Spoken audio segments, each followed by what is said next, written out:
Hemos llegado al final de la segunda semana de nuestro estudio de la misión de Dios, mi misión. Porque recuerde, la misión se origina en Dios, Él la conduce, Él capacita a todo aquel que se involucre en la misión, a todo aquel que quiere hacer lo que Dios está haciendo. Es decir, Dios está obrando en primer lugar y nosotros nos convertimos en colaboradores de Dios.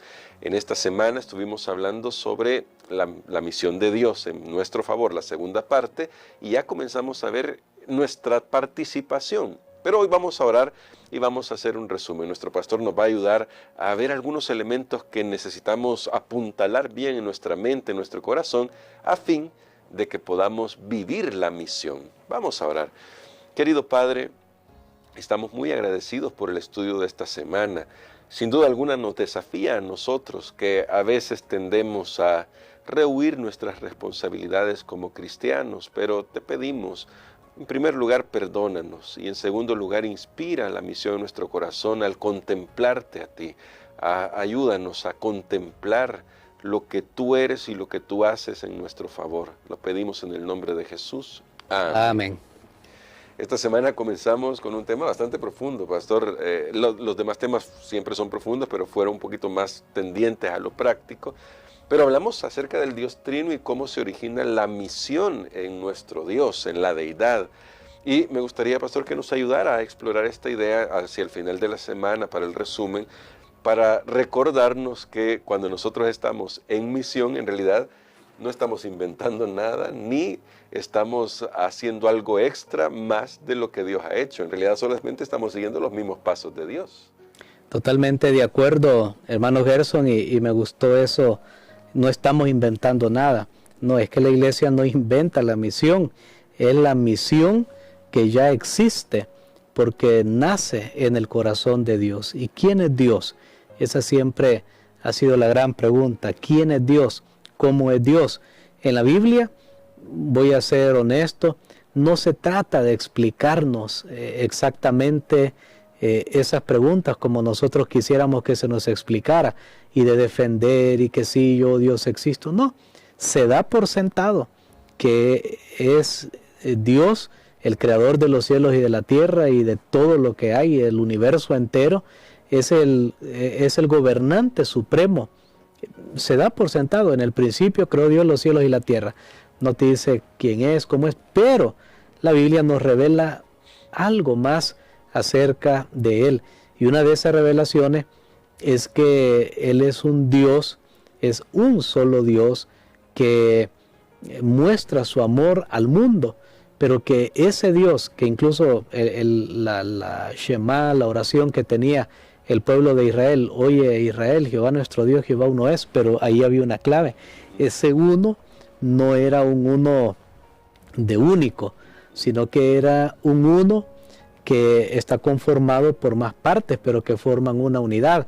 Como cuando Dios dijo en el Edén, Dios le dijo al hombre, y serán una sola carne.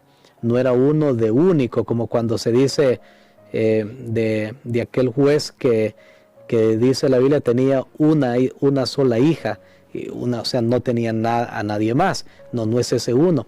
Entonces esto nos da el lugar a nosotros en la Biblia para saber que en la Biblia nosotros encontramos esa manifestación de Dios siendo el Padre, el Hijo y el Espíritu Santo. Y aquí quiero decir algo, hermano Gerson, los adventistas del séptimo día, en nuestras creencias, nosotros afirmamos este mensaje acerca de la deidad de nuestro Dios. Y cada creencia comienza con una declaración: Dios el Padre, Dios Jesucristo, Dios el Espíritu Santo. Eso es lo que nosotros creemos, no porque nos dio el deseo de creer en eso, sino porque es lo que está escrito en la palabra de nuestro Dios, que eso explica todo. No, esto va a ser un tema inagotable para toda la eternidad. Cómo es Dios, cada vez iremos teniendo más revelaciones acerca de Él, y ahora nuestra mente está limitada por el pecado, por tanta cosa, nuestra capacidad, ¿quién usa su cerebro al 100%? Estamos limitados, pero Eso es lo que podemos conocer, y recientemente me llamó la atención que en un mensaje que dio el presidente de la Asociación General de los Adventistas del Séptimo Día, él reafirmaba esta declaración en esa creencia que tenemos los adventistas del Séptimo Día acerca de quién es Dios, porque en nuestras creencias, bueno, tenemos la primera, es la Biblia, porque es la base para entender todo lo demás, y luego la creencia acerca de Dios. Y él decía, reafirmamos que Dios es un Dios en tres personas, Padre, Hijo y el Espíritu Santo. Ahora hay algunas personas por ahí que tratan de distorsionar esto, de quedarse con otros elementos, que se han inventado que esto de la Trinidad, que está en otras cosas paganas, incluso en la Trinidad católica, pero nada de eso es más alejado de la realidad. Nuestra base y fundamento es lo que dice la palabra de Dios. Amén. Y lo que Dios ha revelado de Él mismo. Miren las personas cómo se molestan cuando se dice algo que supuestamente es un falso testimonio acerca de ello, y se molestan. Imagínense Dios que está escuchando a veces cuando unas personas simplemente ignoran lo que Él ha dejado en su palabra acerca de Él. Bueno, así que abramos nuestra mente, abramos nuestra visión espiritual. No digo ojos porque pensamos, bueno, tengo que abrir los ojos. No, usted puede tener los ojos cerrados y estar meditando en estas cosas. Algunos hasta se concentran más cuando estudian, sí, y cierran los ojos, ¿verdad? Pero el punto es la visión espiritual. La misión nace en Dios, en ese Dios que está plenamente afirmado en las Sagradas Escrituras. Amén. Y ese Dios maravilloso ahora también nos invita a involucrarnos, y por eso hablábamos de la misión. Jesús nos dejó una misión, y en esa misión hablábamos de hacer discípulos, y en eso de hacer discípulos hay una responsabilidad personal. Y hablando de eso, quisiera que leyéramos una cita que aparece acá en la revista Y el Heraldo, que es una de nuestras revistas más antiguas.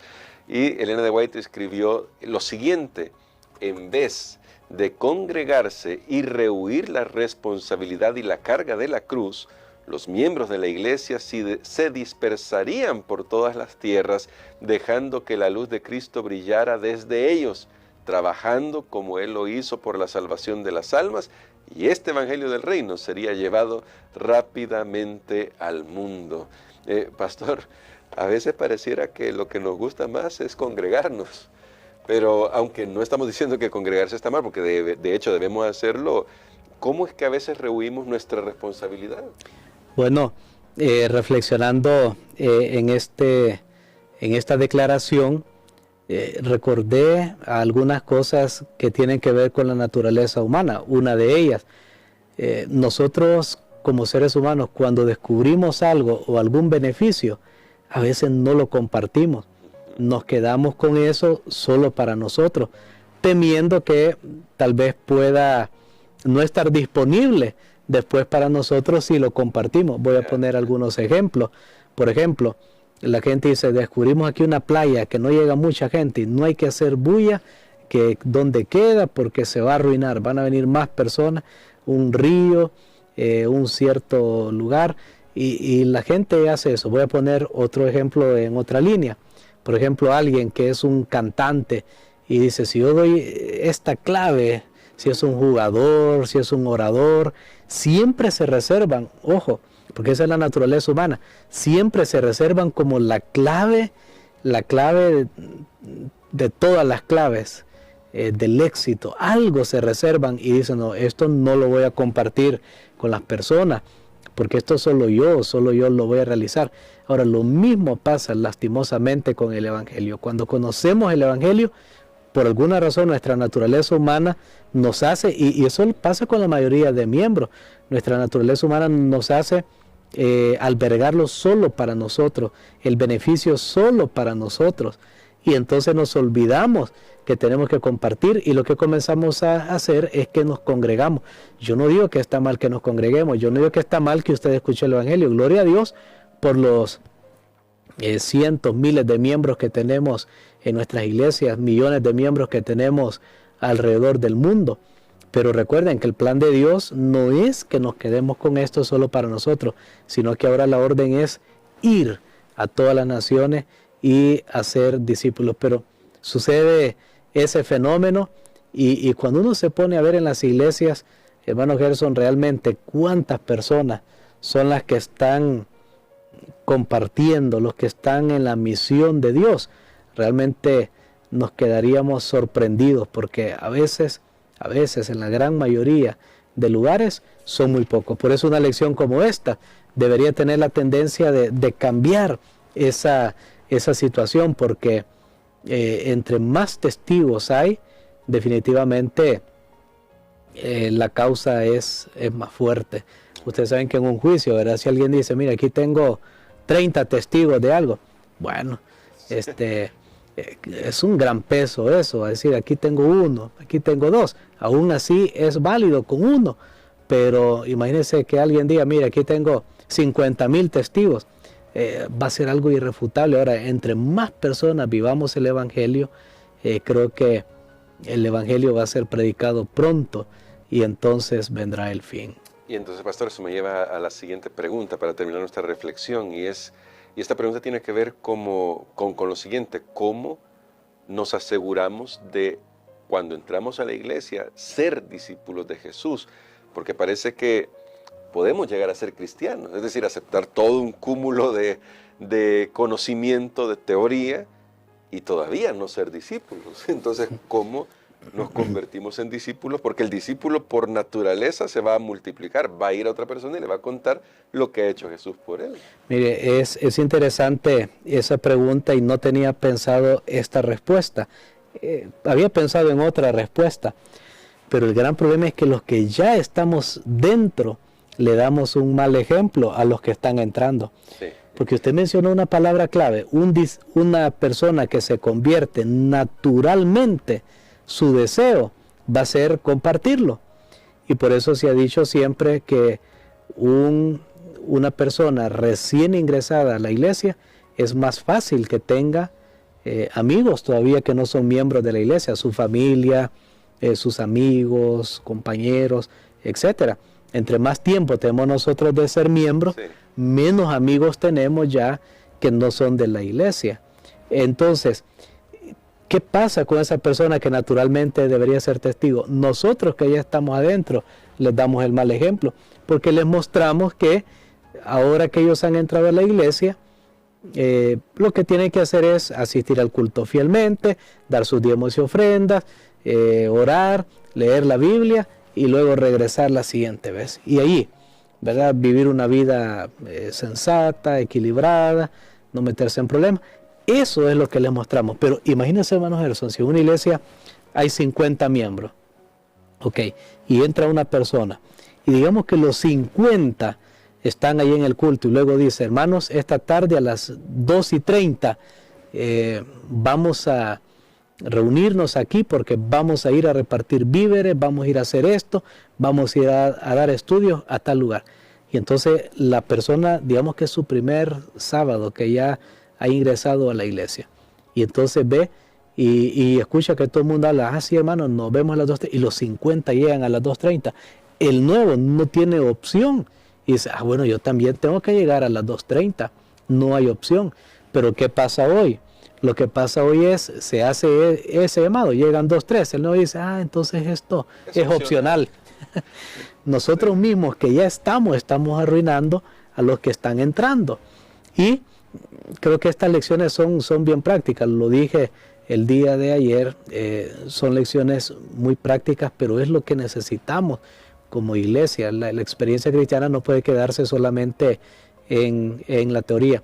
Y ahí es donde algunos entonces han hecho una distinción, yo no sé si llamarle artificial o lo que sea, porque ambas palabras tienen su propósito, claro. Pero han hecho una distinción entre miembro y discípulo, porque se le llama miembro al que sí va a la iglesia, lee la Biblia, ora y todo, pero no comparte. Pero el discípulo es el que hace todo eso más compartir. Y ya tenemos en la Biblia historias, por ejemplo, la parábola de las 10 vírgenes. ¿Qué pasa si no tenemos ese más? porque ellas sí salieron a recibir al novio, se prepararon, tenían la lámpara, pero no tenían el aceite extra. Eso les afectó a la hora de participar, disculpe, de participar en la fiesta. Ahora, ¿qué nos hace pensar, hermano? Que si yo no tengo ese más de compartir, no me va a afectar a mí también, aunque tenga todo lo demás. Sí. Por eso, esta lección es un asunto clave para nuestra vida espiritual. Amén. Entonces, definitivamente tenemos un desafío personal, una responsabilidad personal, y en la semana aprendimos que lo único que necesitamos hacer es enamorarnos de Jesús para ser sus discípulos y, claro, seguir todo lo que Él nos ha pedido. Hay todo un camino con Jesús, caminar con Jesús. Y pastor, yo quisiera que usted orara por nosotros por eso, porque hay una responsabilidad que no podemos rehuir. Tal vez, como también lo decía usted el día de ayer, a veces decimos, lo que pasa es que yo no soy capaz, no tengo estas habilidades, no soy como el otro. Tal vez deberíamos de dejar de concentrarnos en lo que no podemos hacer, igual que otras personas, y concentrarnos más en nuestro Dios de la misión, porque Él es el que nos va a capacitar. Es correcto, y recordando ese aspecto de ayer, recuerden que solo somos testigos. Y para ser testigos no se basa a tu nacionalidad, tu raza, tu educación, simplemente lo que tú viste. Así yo iba pasando por ahí y vi que este carro se cruzó en rojo. ¿Eso qué necesita para eso? Usted es un testigo. Ahora, si una persona está conectada a la fuente que es Dios, que es Jesucristo, que es el Espíritu Santo, a la fuente de poder, entonces va a tener que decir a otras personas. Y por esa razón se decía que vamos a ser testigos, porque el gran problema es cuando no estamos conectados de la manera correcta y perdemos nuestro enfoque. Le pasó al pueblo de Israel, que ellos tenían que ser luz, reflejar el carácter de Dios. Las personas iban a venir a ellos y fallaron. Cuando las personas llegaron, ¿qué vieron? Un día llegó un rey, escuché un rey pagano y llegó y dice, Ezequiel, escuché que tú te sanaste, mira, tú estabas ya al borde de la muerte. Y en vez de glorificar a Dios, ¿qué pasó? Él pues se fue por otro lado y fue una maldición para él y para el pueblo de Dios. Ahora, le puede pasar a la iglesia cristiana, nos quedamos, tenemos que ir, pero nos quedamos con el mensaje para nosotros. Por esa razón es importante que nosotros recordemos, somos testigos, pero para eso yo tengo que estar conectado con Dios, quien es el autor de la misión. Amén. Vamos a orar, pastor. Padre, gracias te damos, Señor, por habernos dado la oportunidad de estudiar tu palabra. Gracias, Señor, porque tú eres un Dios maravilloso, tú eres santo, santo, santo. Gracias porque tú estás totalmente activo e involucrado en el éxito de esta misión para predicar en todo el mundo. Señor, pedimos que nos ayudes para alinearnos con tu misión, con tu ayuda y con tu gracia, podamos llegar a muchas más personas. En el nombre de Jesús. Amén. Amén.